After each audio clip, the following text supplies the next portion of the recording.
drainage, pinahinto po natin.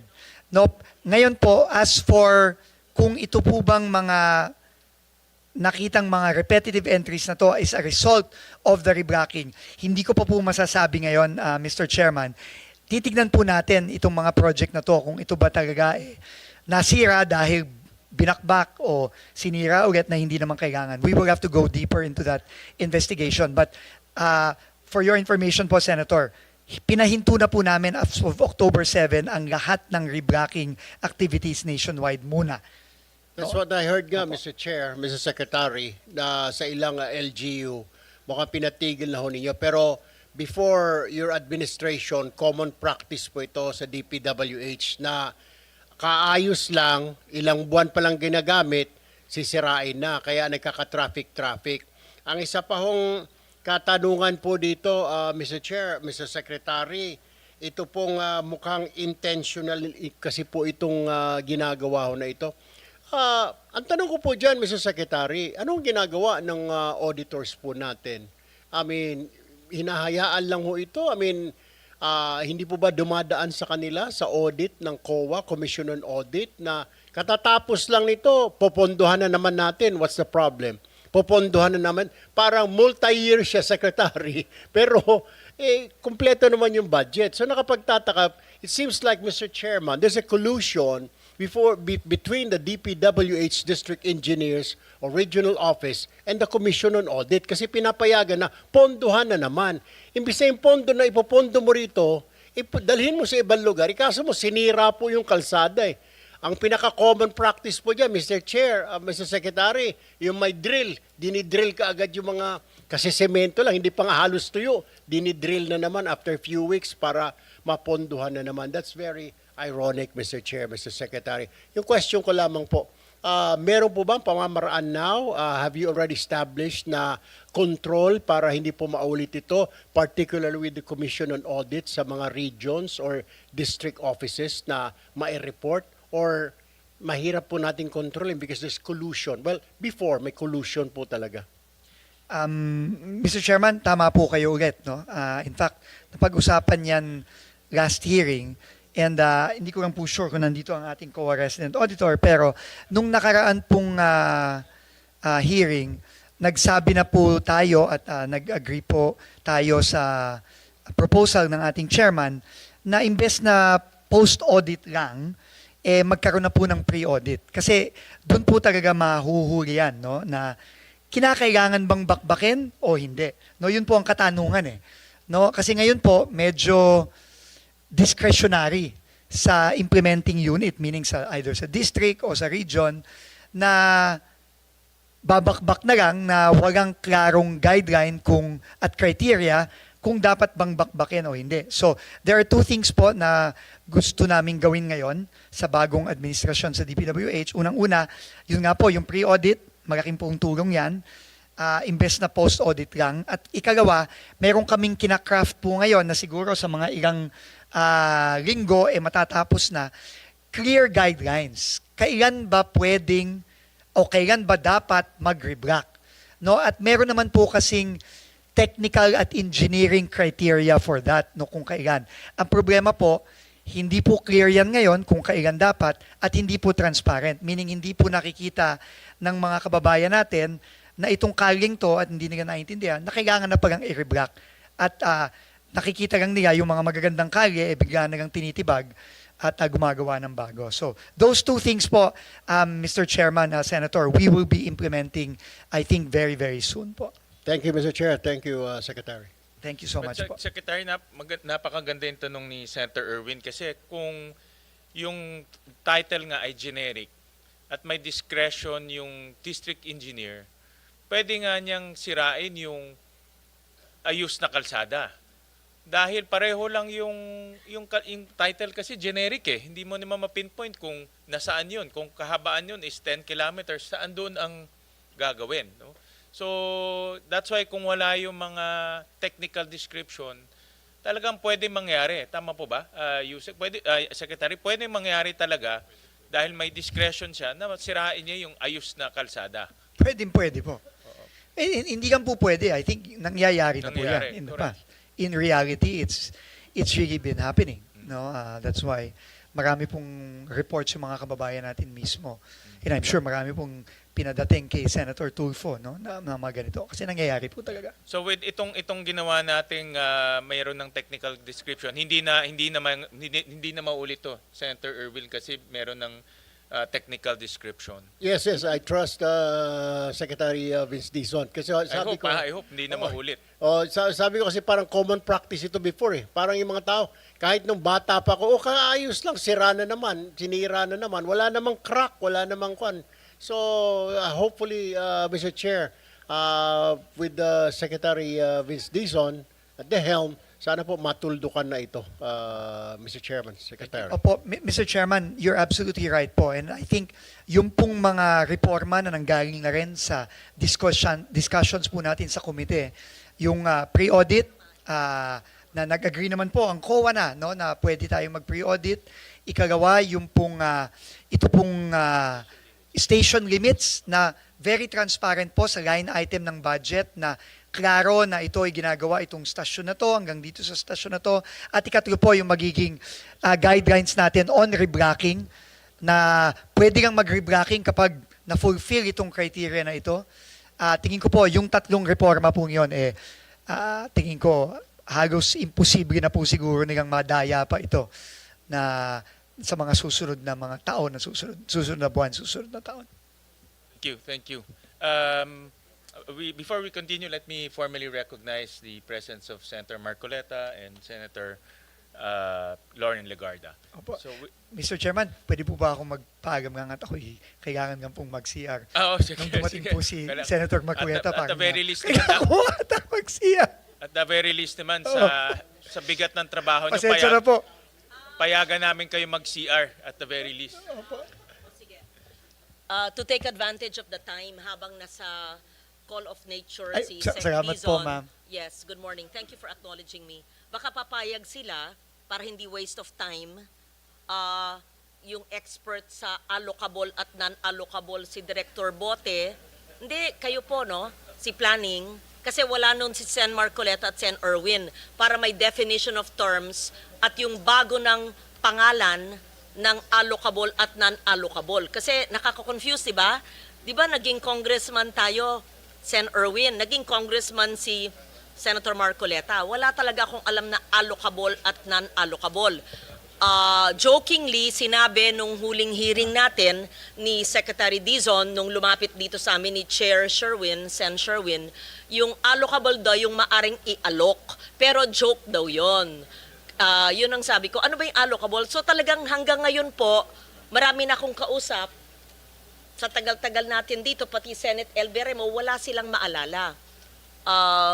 I'm sure our colleagues would want to understand para po may definition of terms. Tapos, yung inyong bagong termino, dahil ayaw nyong gamitin po yung allocable at non-allocable. So, hindi i-allok, mabuti. Bawal i-allok.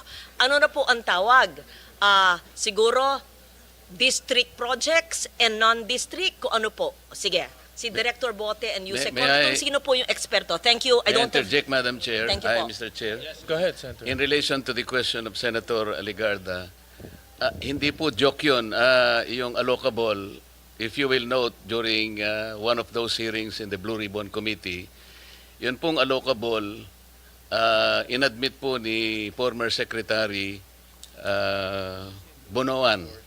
Nandun po silang dalawa ni Yusek Cabral nung tinanong po namin yung allocable. Tinanong po namin ano-ano po ba yung mga factors na nakapagdadagdag doon sa mga initial ceilings that have been established nung NEP. So sinabi po nila yung allocable funding, yan daw po ay talagang inahanda nila, particularly in the House of Representatives kasi sila yung mayroong power of the purse para hindi na molestyahin, well, pardon for the using the word, para hindi na istorbohin yung mga nakalatag sa NEP, talagang provision po yun na talagang pambibigay dun sa mga members ng House. Inadmit niya po yun. Mahigit pong 300 po talaga ang members ng House of Representatives. Nag-a-average po ng 1 billion ang regular district representative. Average lang po yun. Merong mas mataas. Ang party list po ay 150 million. Masaya na po sila. Except yung mga party list na contractors. At pagkatapos po ng allocable, Mr. Chair, meron pang leadership funding. At dadagdag pa po yung unprogram at saka nga po yung difference na manggagaling po ngayon sa bicameral conference. Nung kinumpute ko po yon, and this is recorded in one of the Blue Ribbon Committee hearings, 1 trillion po talagang naidadagdag sa DPWH pa lang. And 1 trillion pesos, ito po yung sinasabi naming taba, kung yun po ay ibabangga natin sa 6.325 trillion na budget ng 2025, 1 trillion is almost 15%. So, hindi po siya joke. Inamin po yun nung recorded po ito. Thank you, Mr. Chair. Mr. Chair, may I? Go ahead, Senator. So, Senator Marcoleta, do you mean itong allocable na ito, itong leadership pa na ito, suhol o lagay sa mga mambabatas? Can you please specify? Ganun ang naging conclusion doon, Mr. Chair. Kasi nga, sabi ni Secretary Bonoan, para hindi na galawin. Pangsuhol talaga. So, nung pong tinanong ko magkano yun, 450 billion pesos. Pagkatapos yun pong leadership, alam nyo naman po yung leadership sa House, merong speaker, may deputy speaker, merong majority leader, at napakaraming assistant and deputy majority leaders. Isama mo po yung mga chairman at saka vice chairman ng Appropriations Committee. Yun po yung 450 billion. Recorded po ito. At pagkatapos yung leadership, 100 billion yan. Nakarecord po yan. Ang program, 150 billion. At yung difference na po, pagkatapos na ng NEP at saka yung GAA, another 400 billion pesos. Yun po yung 1 trillion na taba na hindi naman kailangan po ng ating DPWH kung tutuusin natin. Salamat po, Mr. Chair. Thank you so much for explaining to me, Senator Marcoleta and Sen. Tulfo. Mr. Chair, kahapon po nag-uusap tayo. Sunday we were both working and we both acknowledged that we received the June or July list of allocable but not the September. So I am told by our staffs, wala pa rin. May we request the September as revised.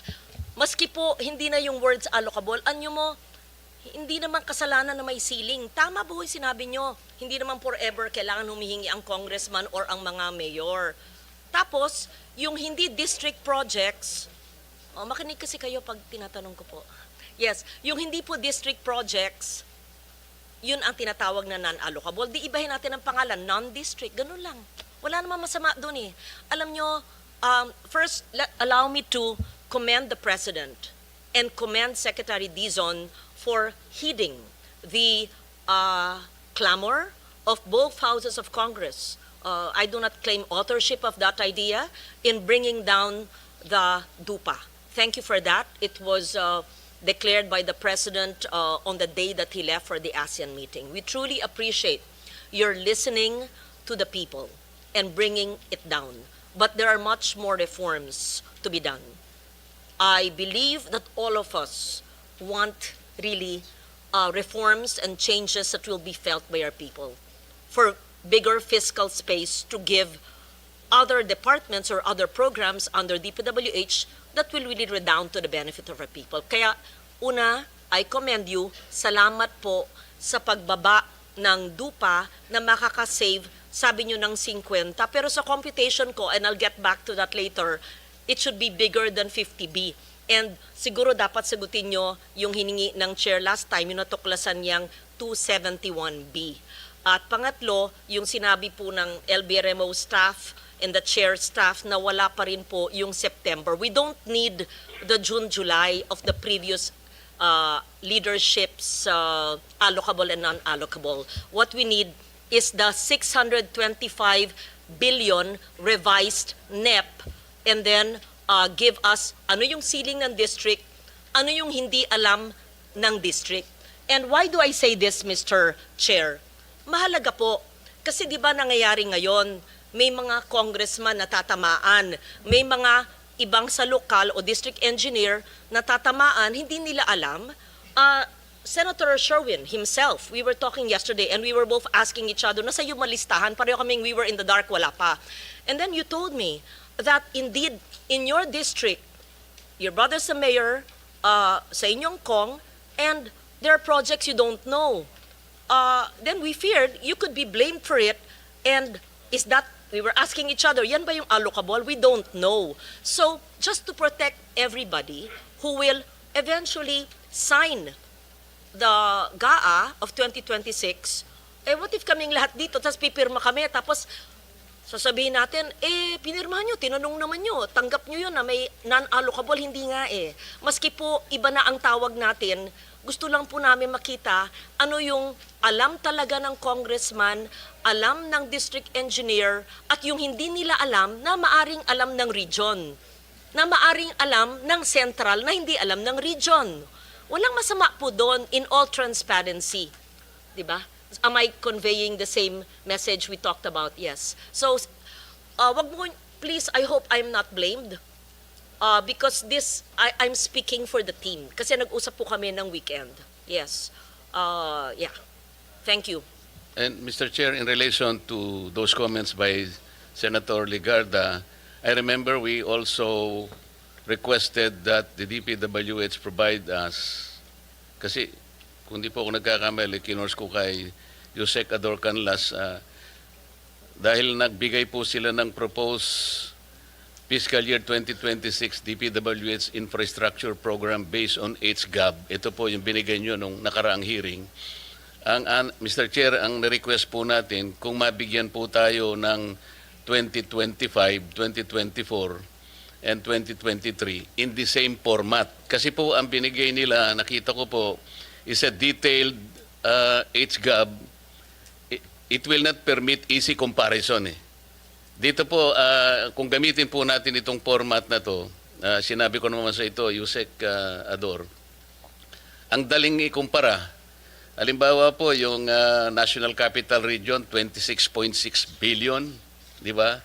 So makikita natin sa 2025, 24 and 23 kung ano yung latag. Because I remember, sinabi ko kay Secretary Dizon na ang pinaka-importante, mahimay natin, kasi ang importante rito yung allocation po ng finite resources ng ating bansa. Region 1, 24 billion, CAR, 17 billion. Sana sa ganitong format din po, napakadali na ikumpara natin yung 4 na taon, madadali po tayo eh. Yun po yung aking request nung nakaraang hearing, kung matatandaan po ninyo. Hindi po yung detalye. Mawawala na po tayo doon pagka yung detalye. If you are the one who submitted this format, in the same format sana, HGAB po, hindi po yung NEP.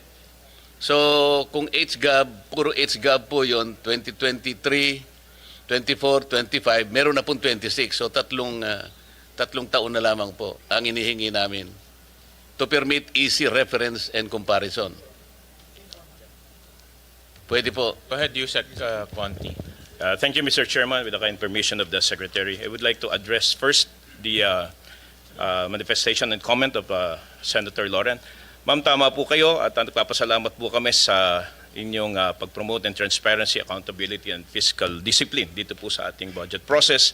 And I'm conferring with Director Bote. Tomorrow morning, we will be submitting as requested, Mr. Chairman, yung pong hinihingi nyo na allocation per district, kasama na po yung allocation in totality per region so that the committee will be properly guided po based po doon sa request po ni Senator Lauren. Yusek, i-ano lang po namin, i-stress lang namin, based on HGAB. Yan, apo. And number two, yung request po ni Senator Marcoleta, we will be furnishing you with the 2023, 2024, and 2025 HGAB following the format submitted Yes, sir. similar to 2026. Yes, sir. Mr. Chair, Chairman. kasi po itong binigay nyo based on GAA eh. Kaya medyo hindi comparative.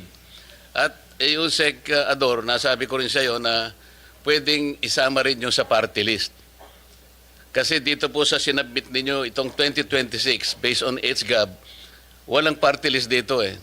Bakit ko po ini-insist yun? Meron pong party list kasi na contractor congressman. Alam na po ninyo siguro kung sino yung sinasabi ko.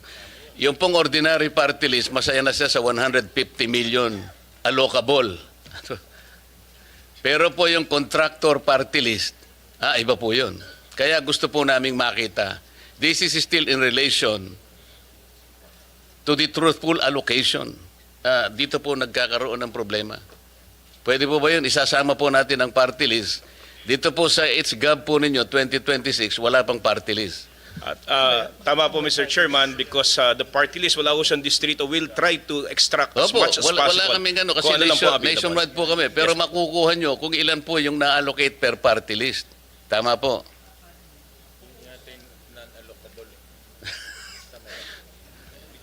Mr. Chairman, Kasi alam ko this eh. to be quite honest, I'm asking. I think ang makakaalam lang daw po according to ASEC Bote or ano, would be the Committee on Appropriations in the House. Kung HGAB po ang pinag-uusapan natin. Nahihirapan po kaming kumuha nun eh. Kasi nga po po. kayo, makukuha nyo rin eh. Lahat ng party list, alam po ninyo yung mga projects nila eh. So doon na lamang po natin kunin. We will try our best, but according to our budget staff po, Mr. Chairman, parang medyo bulag ho ata kami doon eh. Bulag ang DPWH kung which party list got this, that got this. Kasi nga ho, there's no district eh. Kasi po kami naniniwala, mas authentic yung makukuha nyo kasi kayo yung nakakaalam ng mga We projects will try our nila. best. Mr. Chairman, we will try our best po. But right now po, parang... yeah. We will try our best, Mr. Chairman. But I'm being told now that it's very difficult, close to impossible to extract which district, which projects and saan yung inallocate for the Bigyan ko kayo ng party clue list. para hindi po kayo mahirapan, Secretary. Yung mahihirapan lang kayo, konti lang yun. Kasi yung mga contractor party list, congressmen yun eh. Yun pong ordinary party list lang, kagaya ng Sagip party list, 150 million lang po yun eh. Pero pagka yung malalaking party list po na contractor talaga, yun lang ang pagsikapan ninyong itotal. Doon po makikita yung lopsidedness. Meron pong distortion talaga dyan. Mga contractor po sila eh.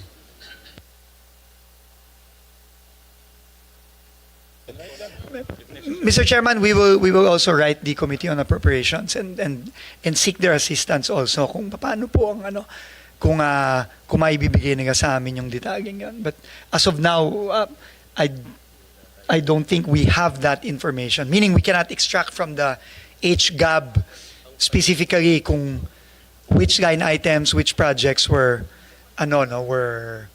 allocated or allotted to a particular party list representative. Sa planning Unlike the district. Unlike the planning districts. service ninyo, Secretary, nakukuha po yun. Sige po. Kasi si Yosek Cabral noon, alam niya lahat yun eh. Sige po, Mr. Chairman. Unfortunately, Yusik Cabral is no Mr. longer in Mr. the Chair. department, but we will try our best. No? Mr. Chair. Senator Tulfo? Yeah, I would just like to ask the planning service sa finance ng DPWH. Ito ba yung sinasabi because walang specific na district yung budget at saka so maaring may naririnig kasi ako nung when I was in the House of Representatives na pwedeng bumili si ganito ng pondo kay ganito. Hihingin ni Congressman ganito kay Congressman ganito yung pondo. Where in fact, naka-allocate sa district niya, dadalhin sa kabilang district or ibibenta. I know you've heard about that. I mean, Mr. Secretary. We have heard similar stories, Mr. Yes. Mr. Chairman. na yung pondo niya, pwede kong bilihin and dalhin ko, pwede ko ibenta ulit hanggang sa 3 kamay magpapasa-pasa. So, from 20%, nagiging 30, naging 40, Yes. hanggang sa wala nang natira because nga binenta yung pondo. Could it be, ito na nga yung sinasabi ni Senator Marcoleta, yung we have mga heard allocable na ito. we have heard, Mr. Chairman, similar stories and we've gotten similar information na yung bentahan, bilihan, yung parking, yung sagasa, yung mga ganyang mga terminologies.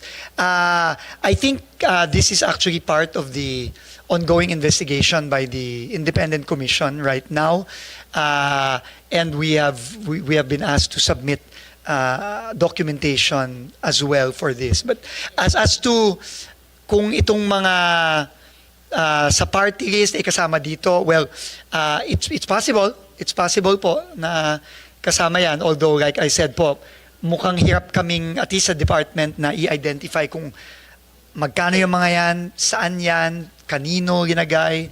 No, yun po ang medyo, I think we have a bit of a hard time getting all that Mr. details. Chair, Senator Lawrence. salamat po sa inyong sagot, Secretary. Kaya nga, last week pa namin hinihingi yung NEP revised, allocable at non-allocable, maski iba na ang salita, district project at non-district, doon makikita yung kanilang hinihingi. Yung pong tanong nila, doon makikita. Kasi yung hindi po alam ng district engineer, titigman natin. Hindi alam ng congressman, district engineer at ng mga mayor sa distritong yon, alam dapat ng region. Pag hindi alam ng region, alam dapat ng central. Pag hindi po nila alam lahat, tatapyasin ng Eagle Eye Chairman. Ganun lang po yun, di ba? Mapo. So I think what we're asking for will address the concerns of the other senators. If we are really serious, and I'm Yes. sure you are serious about cleaning up the system. Yes. Ma'am, I think Thank you.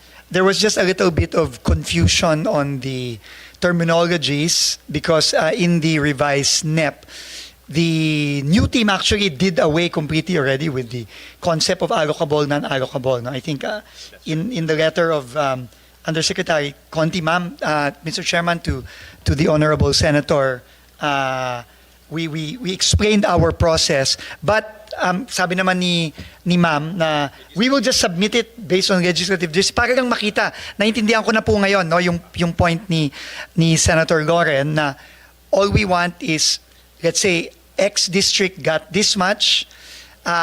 We will validate with a congressman or the district office there. To shorten your work, Yes. hindi na kailangan po i-validate. Ito, 625, di ba yung NEP revised? Per district po, yung Magkano? yung sa district ito, yung region or central ito. So, iniba lang yung pangalan, hindi lang natin ginagamit allocable Yes. and non-allocable. Kasi, Understood, ma'am. just to simplify, sabi po ni Director Bote, ang allocable, yung ceiling po ng budget ng congressional district, allocable. O sige, ayaw nyo gamitin yun, ayaw din namin. So, tawagin natin district projects. Yung hindi po district projects, tinatawag sa dating leadership ng non-allocable. Ayaw po natin gamitin yon. Di tawagin natin non-district projects. Pag hindi po alam ni district engineer at ni congressman at ng lokal, di region siya o central siya o question mark, sino pa? Di ba? Ganun po. So, district, non-district. So, district, synonymous to allocable. Non-district, synonymous to non-allocable. Yung tinatanong po nila, parking, sagasa, whatever, ay siguro sa non-allocable dati. So, aalamin natin, doon lang natin makikita yung hugis at yung maaring mga tabang pwedeng putulin kung makita natin yung non-allocable synonymous to non-district.